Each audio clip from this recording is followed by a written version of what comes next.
Alien wasn't just a sci-fi horror film. It was a revolutionary nightmare factory that forever changed how Hollywood depicted terror in the stars. What audiences saw on screen was disturbing enough, but behind the scenes, production descended into chaos, with actors hospitalized from toxic smoke, a director who deliberately terrified his cast, and a studio that nearly abandoned the project when they saw the sexually disturbing alien design. Today, we're uncovering 20 weird facts about Alien that even die-hard fans don't know. From the dangerous stunts that weren't actually stunts to the disgusting materials used to create the creature effect, these revelations will forever change how you view this masterpiece. And stick around for our bonus fact, the disturbing truth about what inspired the Xenomorph's design that Ridley Scott kept hidden for decades. Let's rip open the chest of Alien's darkest production secret. Fact number 1. The iconic Chestburster scene wasn't just shocking to audiences, it traumatized the actual cast. Ridley Scott deliberately kept the actors in the dark about exactly what would happen. They knew an alien would emerge from Kane's chest, but Scott withheld crucial detail. The script simply read, "The thing emerges." Veronica Cartwright, who played Lambert, wasn't told about the massive blood spray. When it hit her, she fainted on set. That's not acting you're seeing, it's genuine horror. The blood was so unexpected and forceful that it soaked through her clothing and burned her skin slightly from the chemical additives used to keep it vibrant under the lights. Scott didn't warn them because he wanted raw, primal reactions. If an actor is just acting terrified, you can see through it, Scott later revealed. I needed them to be actually terrified. The strategy worked. The terror on their faces wasn't performance, it was reality. Fact number 2. The alien's iconic acid blood wasn't created with sophisticated special effects. It was made from common kitchen ingredients and industrial lubricant, cherry juice, and milk. The strange combination created the perfect viscous, bubbling substance that could melt through the Nostromo's floors on screen. What audiences didn't know was that this mixture quickly spoiled under the hot studio lights, creating a putrid stench that made crew members vomit during filming. The smell became so notorious that the production team nicknamed these sequences rot shots because of the gagging they induced. "We were essentially working with rotting dairy under intense heat," recalled effects supervisor Nick Alder. By the third take, people were running off set. The crew eventually had to wear masks during these scenes, while the actors suffered through the stench, adding to their already genuine discomfort on camera. Their disgusted expressions weren't acting. They were desperately trying not to retch. Fact number 3. H.R. Geiger, the Swiss artist who designed the Xenomorph, didn't just create concept art, he built the actual alien suit himself by hand in a warehouse far from the main production. Fox executives were so disturbed by his workshop that they refused to return after their first visit. Giger worked in near isolation, surrounded by his nightmarish paintings and using real animal bones, mechanical parts, and condoms to craft the creature. The suit was coated in KY jelly before each take to create the glistening, wet appearance. This made it incredibly uncomfortable for Bolaji Badejo, the 6'10" Nigerian design student who wore it. "Inside that suit, I was essentially drowning in lubricant and my own sweat," Badejo later recalled. "I could barely see, could barely breathe." After each take, crew members would rush to him with electric fans and towels. The suit weighed over 40 pounds when saturated with sweat and lubricant. What looked effortlessly terrifying on screen was actually a brutal endurance test that left Badejo nearly hospitalized from heat exhaustion multiple times. Fact number 4. The famous tagline, "In space, no one can hear you scream," wasn't created by marketing executives. It came from Ridley Scott himself after a near-catastrophic accident on set. During filming of the airlock sequence, a malfunction caused a real depressurization that blew equipment across the studio while making almost no sound due to the rapid air displacement. Scott, who narrowly avoided being struck by a flying camera part, was struck by how the potentially lethal accident happened with an eerie silence. That night, he scribbled the phrase in his production notebook. When the marketing team later struggled with the film's promotion, Scott offered his line. They thought it was too intellectual for a horror film, Scott later revealed. "I told them it wasn't intellectual, it was primal. It tapped into our fear of the vacuum." The tagline went on to become one of the most recognized in cinema history. But its origin in a near-fatal set accident remained unknown to audiences for decades. The silent terror of space wasn't just a concept, it was something the crew had experienced firsthand. Fact number 5. Sigourney Weaver wasn't the first choice to play Ripley. She wasn't the second choice either. In fact, she wasn't even on the list. The character was originally written as a man named Martin Roby. When producers decided to make Ripley female, they approached Meryl Streep and Katherine Harold before considering Weaver. What's more shocking is that the studio actively fought against casting Weaver once Scott chose her. She had only one film credit at the time, a minor role in Woody Allen's Annie Hall, where she had just 3 lines. Studio executives called her too tall, too unknown, and too weird-looking to carry a film. They wanted someone more conventionally attractive, casting director Mary Selway later revealed. Ridley kept saying, "She's not meant to be a sex symbol. She's meant to be us, the survivor." Scott threatened to walk if Weaver wasn't cast, creating a standoff that nearly derailed production. The studio eventually relented, but cut Weaver's salary to half of what they'd budgeted. The role that defined female action heroes for generations almost went to someone else entirely. Fact number 6. The Nostromo spacecraft wasn't built on a soundstage. It was assembled inside an actual decommissioned power plant that was still radioactive. The production team discovered dangerously high radiation levels only after filming had already begun. Rather than relocate, they hired nuclear safety consultants who established safe exposure times for the cast and crew. Each department received colored badges that would change shade when they'd reached their safe radiation limit for the day. Wardrobe and makeup teams routinely exceeded these limits, with several crew members developing mysterious rashes and nausea. Production documents reveal that 3 crew members were hospitalized during filming, though the official reason was listed as exhaustion. "We weren't making a film about space," production designer Michael Seymour later admitted. "We were making it in conditions that actually mirrored the danger of space." The irony wasn't lost on the cast. They were portraying characters being killed by an unknown threat while being exposed to invisible radiation that was potentially harming them. The Nostromo's claustrophobic industrial atmosphere wasn't created through set design. It was real. Fact number 7. The Chestburster puppet wasn't just a mechanical prop. It was partly composed of real animal organs. Effects creator Roger Dickon constructed the creature using sheep intestines, oysters, and a sheep kidney, which were purchased fresh from a local butcher each morning of filming. These organic elements weren't just for appearance. They needed to function practically on camera. The intestines were rigged with tubes to pump fresh blood, while the oysters provided the glistening, mucus-like texture as the creature emerged. The kidney, sliced and manipulated, became the creature's writhing body. After 3 days under hot lights, the stench became so unbearable that crew members began vomiting. The organic materials started decomposing between takes, requiring constant replacement. Actor John Hurt, who played Kane, was strapped to the table for hours with these rotting materials pressed against his face. "I was essentially sharing my personal space with a decaying biology experiment," Hurt later revealed. "The smell would make your eyes water, but we couldn't break character." What audiences saw as a terrifying alien was actually a masterfully orchestrated puppet show using the most disgusting materials imaginable. Fact number 8. The Space Jockey, that massive fossilized pilot discovered on the alien planet, wasn't a model or miniature, as most assume.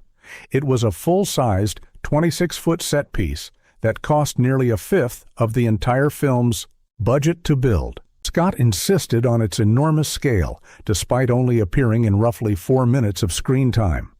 When studio executives saw the expense reports for this massive set that would be used so briefly, they nearly shut down production.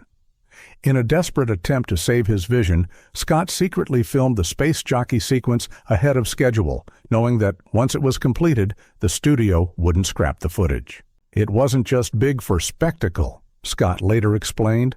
"I needed the actors to feel truly dwarfed, to feel like insects in this enormous, ancient structure." The gamble paid off. The sequence established the film's tone of cosmic dread and hinted at a larger universe beyond human understanding. The Space Jockey became one of cinema's most enigmatic images, inspiring decades of fan theories and eventually forming the backbone of Scott's prequel, Prometheus, nearly 35 years later. Fact number 9. The infamous dinner scene before the Chestburster wasn't just a normal meal. Ridley Scott had the food deliberately prepared to be as unappetizing as possible to create genuine discomfort among the cast. The food consisted of oysters soaked in thick blue food coloring, pasta dyed black with squid ink, and meat that had been left unrefrigerated for hours to develop an off-putting smell. The cast wasn't told about this manipulation. They were simply instructed to eat heartily during the scene. Yaphet Kotto, who played Parker, actually vomited between takes, but continued filming. The production team kept the cameras rolling during what were supposed to be breaks, capturing the actors' genuine disgust. "We were all actually nauseated," Veronica Cartwright later revealed. "You can see it in our faces. We're not acting repulsed. We're trying not to get sick on camera." Scott wanted the audience to sense something wrong before the Chestburster appeared, a subtle, subconscious discomfort. The strategy worked perfectly. The scene feels off-kilter before the horror even begins, setting viewers on edge without them knowing why. Fact number 10. The alien's iconic design wasn't just disturbing, it was legally problematic. When H.R. Giger's designs were first presented to 20th Century Fox, the studio's legal department flagged serious concerns. The explicitly phallic head, the sexualized inner mouth, and the biomechanical reproductive imagery triggered obscenity warnings that nearly derailed the entire production. Fox executives demanded significant redesigns, but Ridley Scott fought back, arguing that the creature's disturbing sexual imagery was central to its psychological impact. The standoff lasted weeks, with production hanging in the balance. Scott finally prevailed by having the art department create deliberately extreme, pornographic alternative designs that made Giger's original look tame by comparison. The legal team reluctantly approved the original, believing they had chosen the safer option. What they didn't realize was that this was Scott's strategy all along: present something so extreme that the original design would seem acceptable. Hey everyone, if you're enjoying these alien secrets, go ahead and like and subscribe, because we've got 10 more shocking facts coming, including the truth about how one actor was actually injured during filming, and the studio covered it up for 40 years. Fact number 11. The famous shot of the alien's tail wrapping around Lambert's leg wasn't achieved with practical effects or camera tricks. It was real, and it left actress Veronica Cartwright with permanent scars. The alien's tail was a mechanical prop operated by puppeteers below the set floor, but during Lambert's death scene, the mechanism malfunctioned. The hydraulic system controlling the tail suddenly increased pressure, causing the metal armature inside to break through its rubber coating and slash Cartwright's leg. Her screams in the final film aren't acting, they're genuine cries of pain. The injury required 18 stitches and left a 6-inch scar on her calf that she still has today. "Blood was running down my leg for real," Cartwright revealed decades later. Ridley kept filming. He said my genuine pain added to the scene's intensity. The production company had Cartwright sign non-disclosure agreements about the injury as part of her treatment compensation.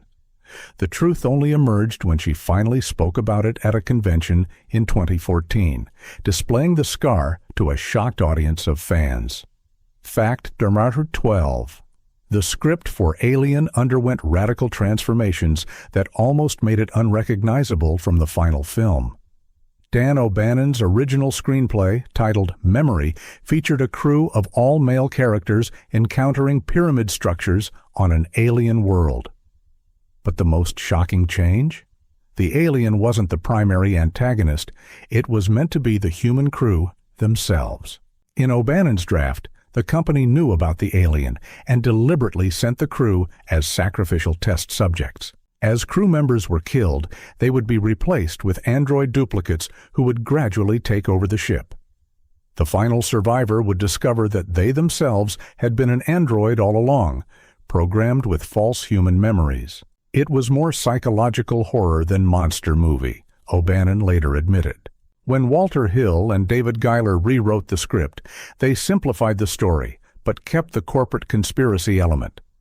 Ridley Scott initially fought to film O'Bannon's more complex version, but compromised when the studio threatened to replace him. Elements of this original concept later appeared in Blade Runner and Alien Covenant, but the mind-bending android twist remained unused for decades. Fact number 13. The infamous scene where Ash attacks Ripley with a rolled-up magazine wasn't in the script. It was added after actor Ian Holm had a disturbing breakdown on set. During filming, Holm had been awake for nearly 48 hours due to schedule changes. When they began shooting the confrontation, he suddenly went off script, grabbing the magazine and shoving it toward Sigourney Weaver's face with alarming intensity. Weaver's shock and fear in that moment is entirely genuine. The crew initially thought Holm was having some kind of episode, but Scott immediately recognized the disturbing power of the improvisation and kept the cameras rolling. The sexualized violence of the attack, which hints at assault rather than just murder, came entirely from Holm's unexpected choice. Ian tapped into something primal that wasn't on the page, Scott later revealed. It suggested Ash had more human desires than we'd realized, despite being synthetic. The scene became one of the most unsettling in the film precisely because it wasn't planned. It emerged from an actor pushing beyond the boundaries of the script into genuinely uncomfortable territory. Fact number 14. The alien's deadly inner jaw wasn't just a special effect, it was a functional mechanical apparatus that seriously injured a crew member during testing. The second mouth was powered by a high-pressure pneumatic system that could extend and retract at frightening speed. During a demonstration for executives, the mechanism malfunctioned, firing the metal jawpiece at full force. Effects technician Giovanni Natalucci was struck in the hand, with the metal jaw piercing completely through his palm. The injury was severe enough to require reconstructive surgery, but production couldn't afford delays. While Natalucci was in the hospital, the effects team redesigned the mechanism, but kept the incident secret from the cast. "We were essentially working with a loaded weapon," effects supervisor Carlo Rambaldi later admitted. "But we couldn't tell the actors, or they'd have refused to work with it." The jaw's threatening appearance on screen wasn't just clever design. It was genuinely dangerous. The haunting mechanical precision of the alien's attack was achieved using a mechanism that had already proven its lethal potential before filming even began. Fact number 15. The alien's blood wasn't just corrosive in the story, the chemical mixture used for filming actually damaged the set. The effects team created the acid blood using a combination of chemical compounds that, when mixed with the steel used in the Nostromo set pieces, created a genuine corrosive reaction. During the scene where the alien blood burns through multiple decks of the ship, the production used real-time chemical reactions rather than cutting between pre-prepared stages. The smoke and bubbling wasn't added in post. It was a genuine chemical reaction happening on camera. What the crew didn't anticipate was that these chemicals would permanently damage the expensive set. "We essentially destroyed about 20,000 worth of set in one day," effects supervisor Nick Alder revealed. The production manager was having a breakdown watching actual holes appear in the set. The damage became so extensive that several scenes had to be rewritten to avoid showing certain areas of the ship. The irony wasn't lost on the crew. They had created an acid so realistic that it actually damaged their spaceship, just like in the story.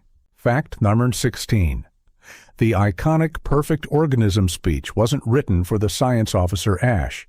It was originally intended for Ripley in a drastically different ending.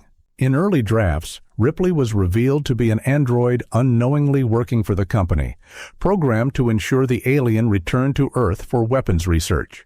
In this shocking alternate ending, after all human crew members died, Ripley would survive her final confrontation with the alien, only to discover her own synthetic nature. She would then deliver a monologue admiring the creature's purity before placing herself and the specimen in hypersleep for the return journey. It was a much darker conclusion, screenwriter Walter Hill later revealed. Audiences would realize they'd been identifying with a machine programmed to betray humanity. When Sigourney Weaver was cast, Scott fought to change the ending, believing audiences needed a human survivor to connect with. The powerful monologue was preserved, but given to Ian Holm's character instead. The original ending, however, reveals the film's true perspective. Humanity is the real villain, willing to sacrifice its own kind for corporate weapons research. Fact Thunderer 17. The scene where Dallas crawls through the air ducts wasn't filmed in a constructed set. It was shot in the actual ventilation system of the power plant they were using, which contained asbestos and other toxic materials. Actor Tom Skerritt was never told about these hazards.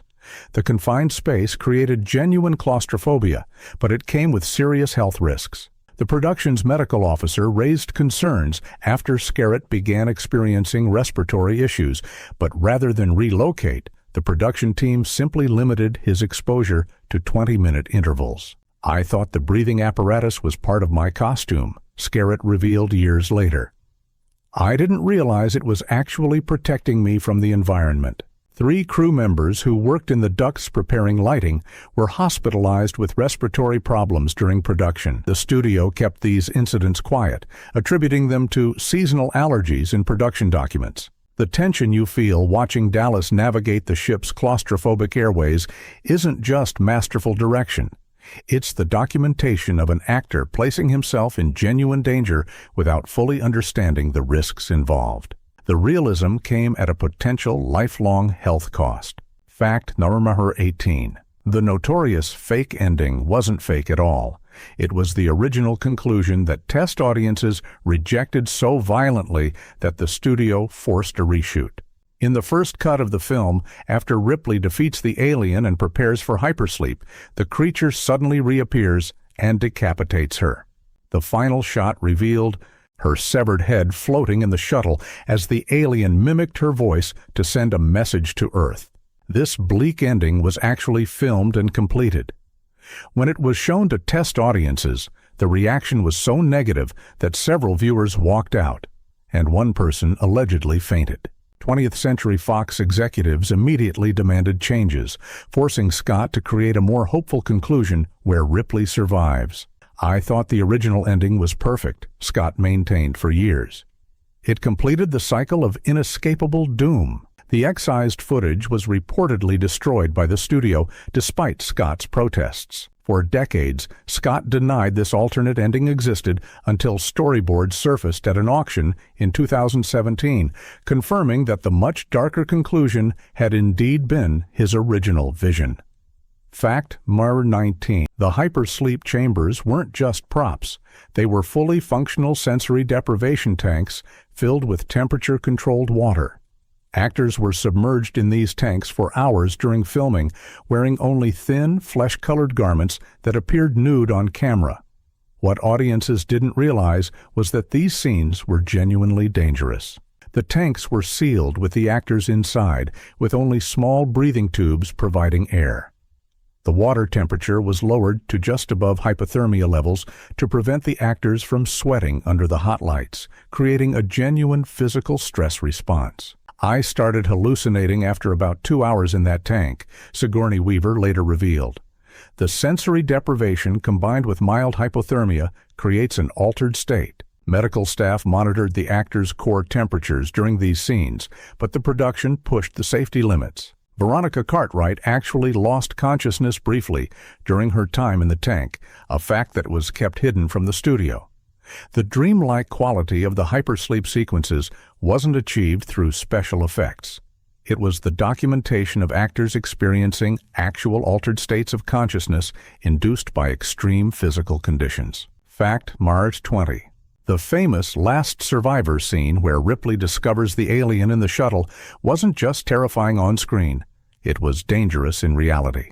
The small escape shuttle set was built inside an airtight chamber that could be rapidly filled with non-toxic smoke to create the atmospheric haze seen on film. During filming, the smoke machine malfunctioned, pumping the sealed set with much denser smoke than intended. Weaver quickly became disoriented in the thick haze, unable to see or find her way out. Rather than stopping the scene, Ridley Scott continued filming, believing her genuine fear would translate on screen. "I couldn't breathe, couldn't see, had no idea where the exit was," Weaver later recalled. "When I stumbled into the alien in that scene, I wasn't acting. I was genuinely terrified to bump into something in that smoke." The crew eventually had to guide her out, using voice commands when her oxygen levels became dangerously low. The resulting footage captured a performance that transcended acting. It documented a person in legitimate fear for their safety. The scene's power comes not from special effects, but from Weaver's authentic terror in a situation that had become genuinely dangerous. Bonus fact: H.R. Giger's design for the Xenomorph wasn't just influenced by his nightmares, it was directly inspired by Francis Bacon's disturbing 1944 painting, Three Studies for Figures at the Base of a Crucifixion. What few people know is that Giger kept this inspiration secret for years because Bacon threatened legal action when he discovered his work had been adapted without permission. Ridley Scott, a longtime admirer of Bacon's work, had shown Giger reproductions of the triptych during pre-production, suggesting the elongated screaming figures as reference points. When Bacon became aware of the similarity through art world connections, his lawyers contacted 20th Century Fox, demanding acknowledgement and compensation. Rather than risk a public dispute with a renowned artist, the studio reached a private settlement that included removing Bacon's name from all production documents and requiring Giger to never publicly discuss the painting's influence. The agreement remained secret until after Bacon's death in 1992, when Giger finally acknowledged the connection. "The Xenomorph isn't just science fiction," Giger finally admitted. "It's Bacon's crucified figures transposed into space, human suffering twisted into something inhuman." This hidden influence reveals that the creature that terrified millions wasn't born solely from Giger's imagination. It emerged from one of the 20th century's most disturbing works of art, a painting so unsettling that even galleries warn viewers of its psychological impact. Alien wasn't just a film that scared audiences. It was a production that nearly destroyed its cast and crew to create something unprecedented. The nightmarish conditions, dangerous practical effects, and psychological manipulation that Ridley Scott employed didn't just make a movie. They documented real human beings pushed to their breaking points. What appears on screen isn't just masterful filmmaking. It's the record of genuine terror, exhaustion, and determination. The line between fiction and reality blurred during those grueling months in 1978, producing something that transcended conventional filmmaking. Alien remains powerful decades later, not just because of its groundbreaking design or storytelling, but because it captured authentic human responses to genuinely threatening situations. If you enjoyed these revelations, hit subscribe for more behind-the-scenes videos that expose Hollywood's darkest secrets. And remember, on a film set, everyone can hear you scream. They just keep the cameras rolling.